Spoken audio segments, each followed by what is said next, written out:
Hi, this is Johnny Fever, and you are tuned in to Johnny Fever TV. Please like this video, subscribe to this channel, and hit notifications. Okay, I'm doing a country music video review / reaction. This is my first time listening to Blake Shelton, and the song is called Come Back as a Country Boy. So, come on.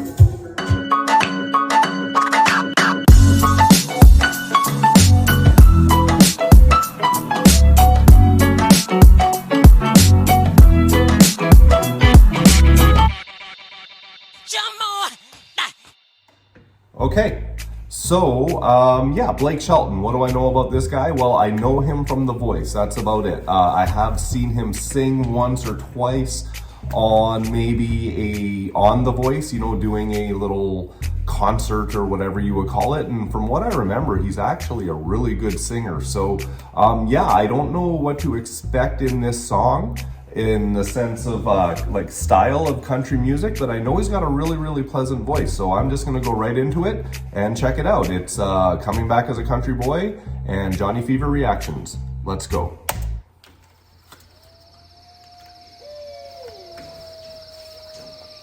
When I die, I'm doing a lyric video. back as a country boy.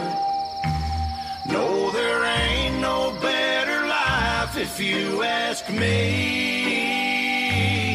If my neck don't come out red, then Lord, just keep me dead. 'Cause a country boy's all that I know how to be. It's kind of funky, like a dark funky. Okay, so this is some like hard-hitting, heavy. It's always breaking. My dogs are always barking. My money has trouble making, and my truck has trouble starting. I'm up before the sun, either hauling hay or hunting. My work ain't ever done, but son, I wouldn't trade it for nothing. Okay, so, you know, first of all, definitely not what I expected. So this is what I would call maybe like hardcore country. All of the instruments are really hard hitting. I also noticed that the bass line sort of has a progression in it. So what happens is that as the verse goes on, the intensity of the song seems to be building. As far as the content of the words, really well written song. So what he's saying is that it's a struggle being a cowboy, right? You're not rich, it's not fabulous, quote unquote, but he wouldn't have it any other way. I'm gonna go back into this song, but that's my first impressions of the song. Is I would call it like hardcore country because of the intensity of the song and the sort of the hard hitting instruments. It's not like laid back and smooth. It's the total opposite. And now he's you know, just when I hit pause, he was going into some more he was pushing a little bit more vocally. So let's see what Blake can do. Shema. When a fish ain't on my wall and the whiskey don't burn going down, my feet ain't in a holler and blue ain't on my collar. Leave my hand cranking beer, drinking ash in the ground. Yeah, when I die, I wanna come back as a country boy.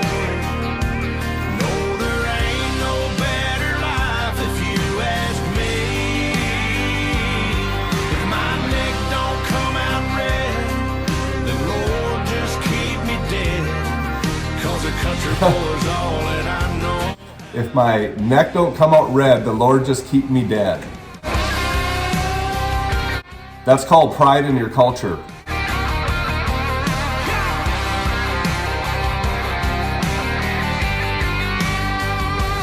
When I die, I wanna come back as a country boy. Live on this land like my old man did before me. I don't wanna be born into money, where the boots don't ever get muddy. 'Cause a country boy's all that I know how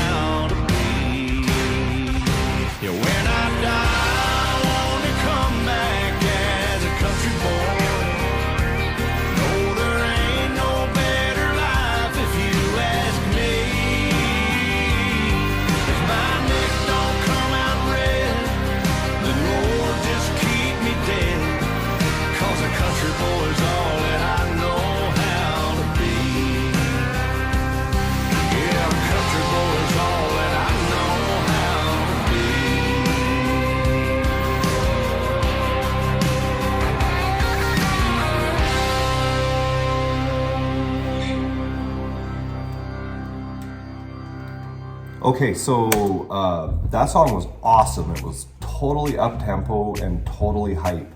A couple things I want to mention about it. Hopefully I don't forget everything.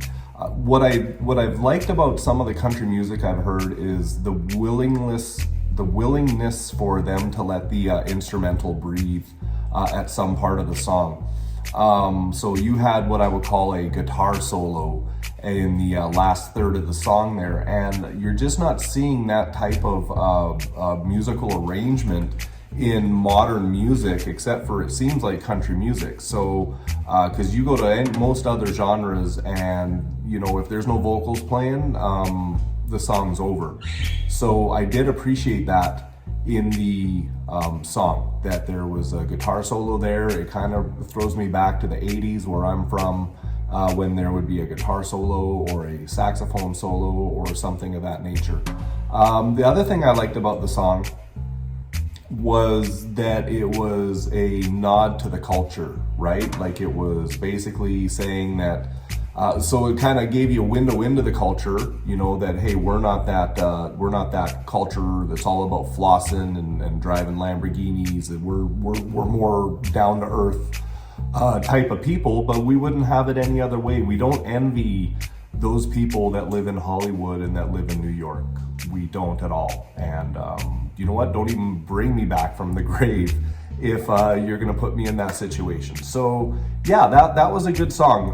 My last thought on it is that it really reminded me of like old country music, and forgive me for speaking out of turn because I'm not a major country music listener, but it reminded me of what I would have expected to hear my dad listening to in the 80s. And like I said, I remember he used to listen to, I think they were called the Outlaws, and they had like Merle Haggard and Willie Nelson and a couple other guys, and that's what that music reminds me of. Country music is kind of hard to put a finger on now because there's many genres within genres, just like other musics. But when I listen to Blake Shelton, really for the first time on a solo project, that's what I'm hearing. I'm hearing like a throwback. Is that right? That's what I'm feeling anyway. Okay, so hey, you know what? I'm enjoying doing these country music songs. It's good growth for me, and I do like the music. Blake Shelton, as far as his voice goes, that there was a lot of distortion on his voice in this song. There was effects on his voice, so I think that was just the nature of the song. The other songs that I've heard him doing were more kind of, he was melodizing with other singers, or kind of singing in that kind of Christmas spirit type of voice. So it was a little bit different for me for Blake, but I definitely like the intensity in the vocals in this song. So anyway, that's that's a Dunderhead's perspective on country music. So I hope you like this video. If you do, pound that like button, subscribe to this channel, and hit notifications. This is Johnny Fever, and I'm out. Cheers.